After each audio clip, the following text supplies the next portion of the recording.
Barış səsi. Bugün İsfənd ayının 25-i, Pərvinə adıyla tanınan Rəxşəndə Etisami Azərbaycanlı qadın şairin doğum günüdür. 7 ay 7 gün Müzəffərəddin Şahın əli ilə imzalanan tarixi məşrutə fərmanından keçərək, Pərvinə Etisami 1285-ci ilin İsfənd ayının 25-də Təbrizin Şeşkilan məhəlləsində dünyaya göz açdı.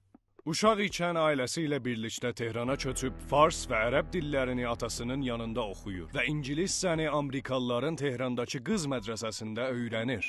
Onun atası Yusuf Etisami böyük ədib və bilgin ölkənin ilk hurufi çapxanasını Təbrizdə qurmuşdu. Pərvinin dolğun şeirləri oxucuya böyük təsir qoyaraq həyatın şirinlik və acılıqlarını tanıtdırır.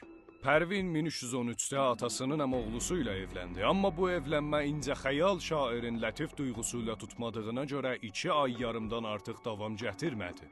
Etisami 1315-də dövlət tərəfindən ona təqdim olunan ləyaqət və iftixar medalını qəbul etmir. O zülmə baş əyməyən qadın hətta Riza Şahın mələkə və vəliəhdə tədris etmək pişnahadını da qəbul etmir. Bu ittifaqlardan sonra Saiqə-i-ma Setəm-i Əqniyast şeirini söyləmişdi. Əş-şeyətim, pənd و nəsihət, ey morğəc, məta-i cavani və arzuy pərvaz Pərvin Etisaminin ən tanınmış əsərləridir. Etisami şeirlərinin hamısını fars dilində söyləmiş. Amma bu arada Pərvinin Rəncə-Noxost adlı şeirini tanınmış türkoloq, tarixçi, Profesor Zehtabi Azərbaycan türkçəsinə çevirmişdi. Minlərcə dağ kəsərsə yolun, sən dayanma get.